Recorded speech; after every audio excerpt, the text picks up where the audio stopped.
नमस्कार. मी मोरेश्वर. हाय Maharashtra YouTube news चॅनलमध्ये आपलं स्वागत आहे. संसद अधिवेशनाचा दुसरा आठवडा सुरू आहे,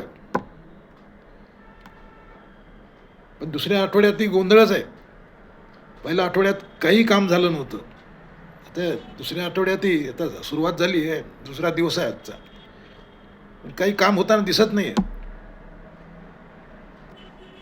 म्हणजे विरोधी पक्ष सरकारला घेरतोय आणि चर्चाच होऊ देत नाही. त्यामुळे संसदेत म्हणजे दोन्ही सभागृहात, लोकसभा आणि राज्यसभा दोन्ही ठिकाणी एक कोंडी झाली आहे. चर्चाच करू देत नाही विरोधी पक्ष. त्यामुळे संसदेचं हे अधिवेशन आता महिनाभराचं आहे, हे असंच वाया जाणार, बुडणार अशीच लक्षणं दिसत आहेत. सरकार आपापल्या पद्धतीने डॅमेज कंट्रोल करायचा प्रयत्न करत आहे, पण विरोधी पक्ष अतिशय आक्रमक आहे.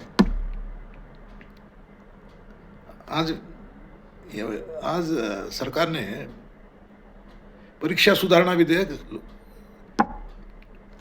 सादर केलं. म्हणजे पेपर फूट वगैरे हा जो प्रकार आहे तो रोखण्यासाठी सरकारने हे विधेयक आणलं आहे. आणि आता अतिशय कडक तरतुदी आहेत कायद्याच्या. म्हणजे पेपर फूट प्रकरणातल्या गुन्हेगारांना 5 ते 10 वर्ष जेल तरतूद आहे. आणि फास्ट ट्रॅक कोर्टात हे खटले चालणार आहेत. म्हणजे 3 महिन्यात सुनावणी पूर्ण करा अशी तर सांगण्यात आलं आहे. 3 महिन्यात निकाल, सुनावणी पूर्ण. पण एवढा गंभीर विषय असतानाही विरोधक त्याच्यावर चर्चा करायला तयार नाहीत. त्यांनी एकच आजही गोंधळ घातला. दोन्ही सभागृहात 4 वेळा दोन्ही सभागृह तहकूब झाली. म्हणजे विरोधी पक्षाचं यावेळेचं टार्गेट वेगळं आहे. म्हणजे पहिल्या आठवड्यात टार्गेट होतं शिक्षण मंत्री धर्मेंद्र प्रधान, त्यांची विकेट तर विरोधकांनी घेतली आहे. आता दुसरा टार्गेट आहे अमित शाह, केंद्रीय गृहमंत्री अमित शाह. म्हणजे विरोधक आता अमित शहाना टार्गेट करतायत.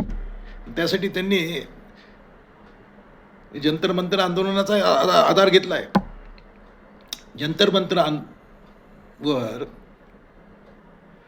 झालेल्या आंदोलनात पॅलेट गन वापरल्या गेल्या. एका पोलिसाने पॅलेट गन चालवली असा आरोप झाला आहे. आणि त्याचे व्हिडिओ सुद्धा समोर येत आहेत. आता याच जंतर मंतरच्या आंदोलनाचा एक भाग म्हणून बिहारमध्ये आंदोलन मोठं झालं. बिहारमधल्या सिवान भागात AK-47 वापरण्यात आली. AK-47 मधून गोळीबार झाला असा आरोप सुरू झाला आहे. आता त्याचा एक व्हिडिओ आला आहे समोर. त्या पोलिसाला निलंबितही करण्यात आलं आहे. त्या तीन पोरं जखमी झाल्या. आता हे म्हणजे आता सत्ताधाऱ्यांचं म्हणणं असं आहे की बाबा सत्ताधारींच्या विरोधात विरोधकांनी यावरून सरकारला कोंडीत धरलं आहे. प्रियंका गांधी आज म्हणाल्या की बाबा हे विद्यार्थी दहशतवादी आहेत का? केंद्रीय गृहमंत्री अमित शाह कुठं आहेत? अमित शाह यांनी पुढे आलं पाहिजे आणि उत्तर दिलं पाहिजे की गोळीबार कसा झाला, पॅलेट गन कशी वापरली, AK-47 कशी वापरली.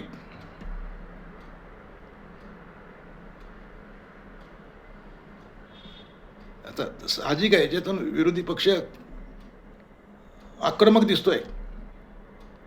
आणि आता यावेळेचं त्यांचं टार्गेट अमित शाह आहे.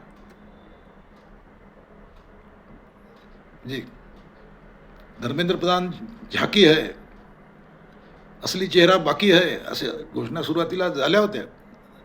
तर त्यात चेहरा कोण आहे आता? अमित शाह आहे की नरेंद्र मोदी आहेत हे दिसतंय. पण विरोधकांची आजचा जो मूड होता तर ही चर्चा करूच द्यायची नाही.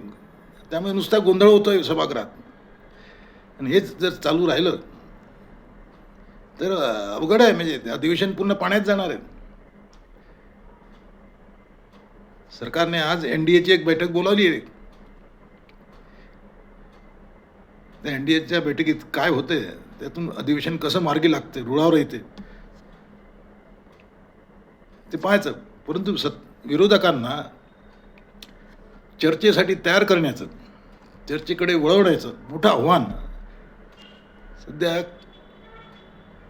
मोदी, शहा आणि सत्ताधाऱ्यांपुढे आहे, एवढं नक्की. पण तुम्हाला काय वाटतं, विरोधकांचं आता टार्गेट कोण आहे?